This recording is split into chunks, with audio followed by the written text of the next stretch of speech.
भारतामधला हा महत्त्वाचा आहे, सामान्य माणसाच्या दीनदुबळ्यांकरता एक आधार असावा. या दृष्टिकोनातून देशाची सुरक्षितता आणि सार्वभौमत्व हे कसं अबाधित राहील हे लक्षात ठेवूनच मला भाजपमध्ये प्रवेश करावासा वाटला आणि म्हणून आज मी मुंबई मध्य उत्तर याचं प्रतिनिधित्व करण्यास सज्ज झालो. आपल्या माध्यमातून मी एवढीच सगळ्यांना खात्री देईल की या मतदारसंघाचं प्रतिनिधित्व यापूर्वी देखील स्वर्गीय मनोहरजी जोशी यांनी उत्कृष्ट प्रकारे केलेलं आहे, रामदासजी आठवले यांनी केलेलं आहे, तरुण पूनमताई यांनी देखील केलेलं आहे आणि त्यांनी या मतदारसंघाचे अनेक प्रश्न संसदेमध्ये उपस्थित केले होते आणि त्या दृष्टिकोनातून देखील ही एक चांगली परंपरा लोकशाही सुदृढ होण्याकरता त्याचं मी पालन करेल एवढीच ग्वाही देतो. त्यामुळे राजकारणात कशा रीतीने पावलं उचलायची, कशा रीतीने शतन चाल खेळायची या उद्योगात मी अजिबात पडणार नाही. मला ही कल्पना आहे की वर्षाताई या अनुभवी राजकारणी आहेत. माझ्याकडे वागताना बोलताना नेहमीच मी कोर्टात देखील प्रतिस्पर्ध्यांना कधीच कमी लेखलं नाही, परंतु प्रतिस्पर्ध्यांना निश्चितपणे जोखण्याचा मात्र प्रयत्न केलेला आहे आणि हे करत असताना माझ्याकडून कुठली चूक होणार नाही. आज संकष्टी आहे, आज गणपतीचा दिवस आणि म्हणून या गणपतीच्या दिवसात गणपती बाप्पा माझी बुद्धी या दृष्टिकोनातून चांगली आणि अबाधित ठेवो अशी मी परमेश्वराजवळ प्रार्थना करतो आणि पुन्हा एकदा सगळ्यांचा आभार मानतो. तुम्ही प्रसारमाध्यमांनी यापूर्वी देखील मला अतिशय चांगल्या रीतीने सहकार्य केलेलं आहे. एक सकारात्मक गोष्ट राजकारणातून देखील करता येते. राजकारणातून समाजहित आणि देशहित देखील जोपासता येतं. हे येणाऱ्या भविष्य काळात मी जनतेला दाखवून देईल एवढा आत्मविश्वास आज व्यक्त करतो. जय हिंद, जय भारत. दहशतवाद्यांना फासावरती चढवणारा योद्धा असा उल्लेख भाजपाने तुमचा केला. हाच प्रचाराचा प्रमुख मुद्दा आणि तुमचा प्रमुख चेहरा असणार आहे का या लोकसभा निवडणुकीत? असं आहे की मी आजच याची ही बातमी मला मिळाली आहे. माझ्यापेक्षा या क्षेत्रातले अनुभवी आशिषजी शेलार आहेत, देवेंद्रजी आहेत. प्रचाराचा काय मुद्दा असावा, प्रचार कोणत्या मुद्द्यावरती न्यावा हे अनुभवी त्या व्यक्ती आहेत, त्यांनी ते ठरवायचं आहे. मी मात्र पक्षाधिकाऱ्यांनी जी कामगिरी सोपवतील आणि माझ्या सत्सत विवेक बुद्धीला अनुसरून मी ती कामं संसदेत उपस्थित करेल आणि त्या गोष्टी तळीला नेण्याचा प्रयत्न करेल. एक महत्त्वाचा प्रश्न, तुम्ही ज्या मतदारसंघाचं प्रतिनिधित्व करणार आहे तिकडे गेले 2 टर्म पूनम प्रमोद महाजन ह्या खासदार होत्या. कुठेतरी त्यांनाही इच्छुक होत्या त्या की उमेदवारी मिळावी, त्यांना मिळाली नाही. तुम्ही त्यांची भेट घेणार आहात का? त्या नाराज असल्याचं होतं तिकीट न मिळाल्यामुळे. तुम्ही त्यांची भेट घेऊन समजूत काढणार आहात का, नाराजी दूर करणार आहात? पूनमताई या काही मला नवीन नाहीत. कैलासवासी स्वर्गीय प्रमोदजी महाजन यांचा खटला चालवत असताना पूनमजी ह्या नेहमी मला भेटत असत. एक चोखंदळ अभ्यासू असं त्यांचं व्यक्तिमत्व आहे. साहजिक आहे, ज्यांनी या मतदारसंघाचं 10 वर्ष प्रतिनिधित्व केलं त्यांनी ते पुन्हा मिळण्याची अपेक्षा करावी, यात गैर काही नाही आहे. त्यामुळे मी निश्चित या मतदारसंघाचे काय ज्वलंत प्रश्न आहेत ते प्रश्न कशा रीतीने सोडवता येईल याकरता त्यांच्याबरोबरही मी चर्चा करेल. आणि माझा मूलतः स्वभाव हा हनुमान जयंतीचा माझा जन्म असल्याने मी कधीही कुणाला कमी लेखत नाही. परंतु एक गोष्ट मात्र निश्चित की सत्याकरता आणि न्यायाकरता झगडणं हे माझ्या रक्तात आहे. त्यामुळे आजपर्यंत संपूर्ण 40-45 वर्षाच्या वकिली व्यवसायामध्ये मी कोणत्याही आरोपीचं प्रतिनिधित्व केलं नाही, परंतु जे खोट्या गुन्ह्याकरता आरोपी पकडले असतील त्यांना देखील सोडावं अशी धाडसी भूमिका देखील मी न्यायालयात घेतलेली आहे. महत्त्वाचा प्रश्न तुम्ही भाजपचे उमेदवार आहेत, ज्येष्ठ वकील आहेत, कायदे तज्ञ आहात. एक विरोधक जो मुख्य आरोप करत आहेत महाविकास आघाडीकडनं म्हणा की इंडिया आघाडी की देश का संविधान बदलेंगे, देशाचं संविधान बदलणार.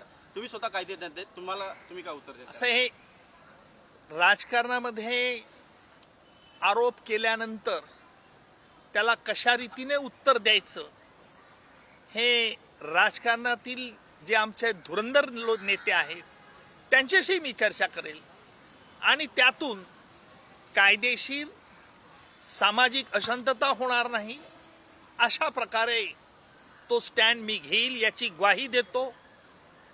आणि गेल्या अनेक वर्षापासून तुम्ही मला देखील बघता आहात, मी देखील तुम्हाला बघतो.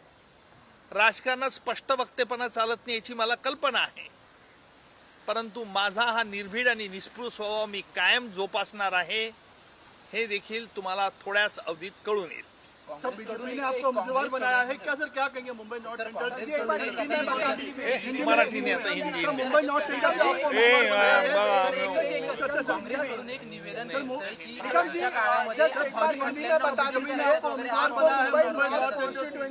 आपको मुंबई नॉर्थ कॉन्स्टिट्यूएंसी से आपको जो टिकट मिला है, एक बार हिंदी में सारी चीजें बता दीजिए, किस तरीके से आप देखते हैं? देखिए, कई सालों तक आपने मुझे हमेशा मुलजिमों के खिलाफ लड़ते हुआ कोर्ट में देखा है, लेकिन एक ऐसी जिम्मेदारी आज भाजपा ने मेरे पे कंधे पे डाली है जिसके लिए मैं हमारे देश के प्रधानमंत्री मोदी जी, भाजपा के राष्ट्रीय अध्यक्ष नड्डा जी, महाराष्ट्र के भाजपा के अध्यक्ष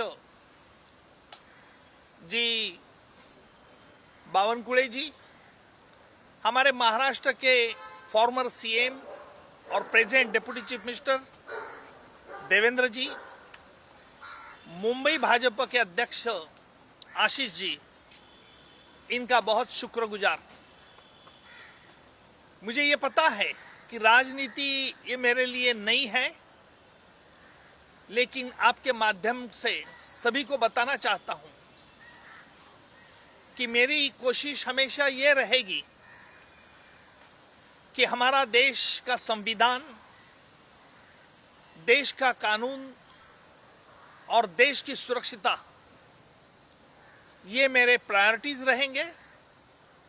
और ये प्रायोरिटीज के लिए मैं ये जरूर करूंगा कि जो हमारे संसद में इसके लिए क्या सवाल उठाए सकते हैं, क्योंकि मैंने इस बंबई में कई ऐसे संगीन मामले चलाए जिससे राष्ट्र हित का एक तार जुड़ाई थी.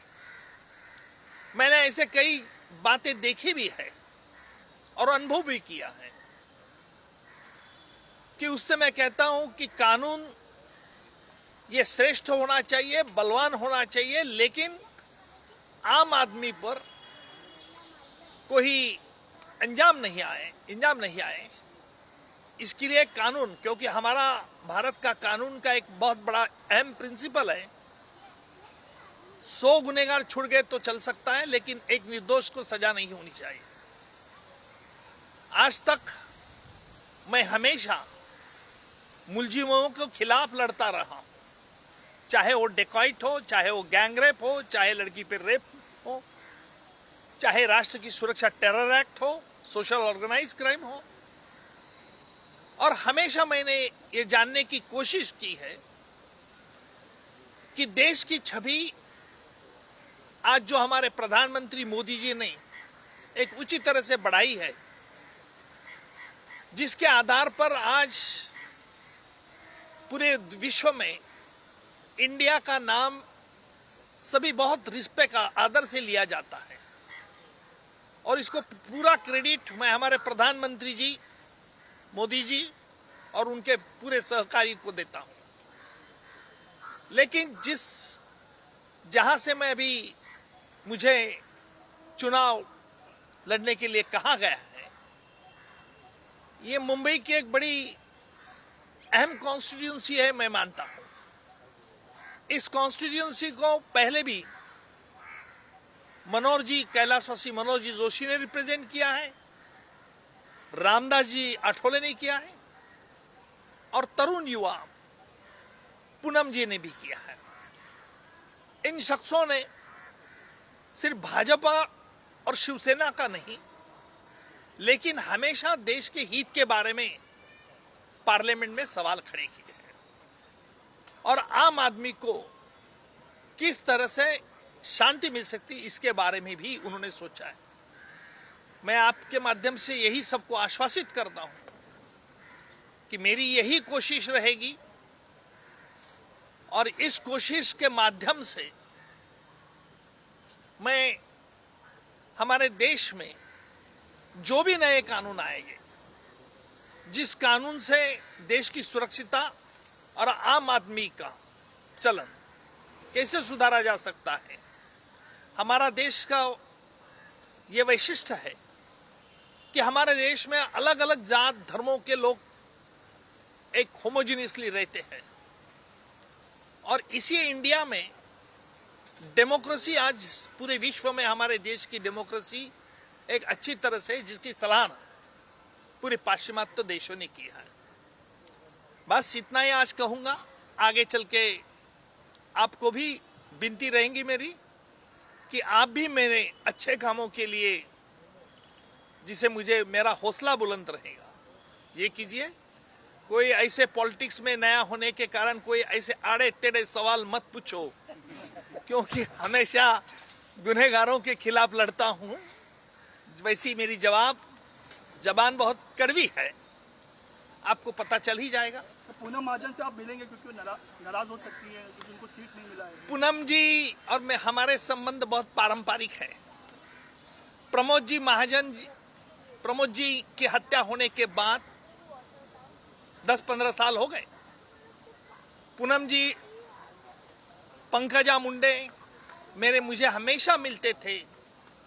कोर्ट में बयान देते समय बहुत अच्छा वक्त उनके साथ मैंने गुजारा। पूनम जी का होमवर्क भी बहुत पक्का रहा है। मैं जरूर पूनम जी से मिलूंगा और पूनम जी ने 10 साल इस कॉन्स्टिट्यूशन को रिप्रेजेंट किया है। इसका मतलब साफ है कि पूनम जी को इस कॉन्स्टिट्यूंसी के बारे में पूरी जानकारी है। मैं उनसे सलाह मशवरा करूंगा और उनकी राय भी मैं जरूर लूंगा। सर, आपके सामने वर्षा गायकवाड आपके सामने वर्षा गायकवाड एक अनुभवी नेता कायदा है मंत्री और आप किस तरह से आप मुंबईतून देखते असणार आहे का? क्या म्हणता? येणाऱ्या सरकारमध्ये भारताचा कायदे मंत्री हे उत्तर मध्य मुंबईतून असतील. सर वर्षा गायकवाड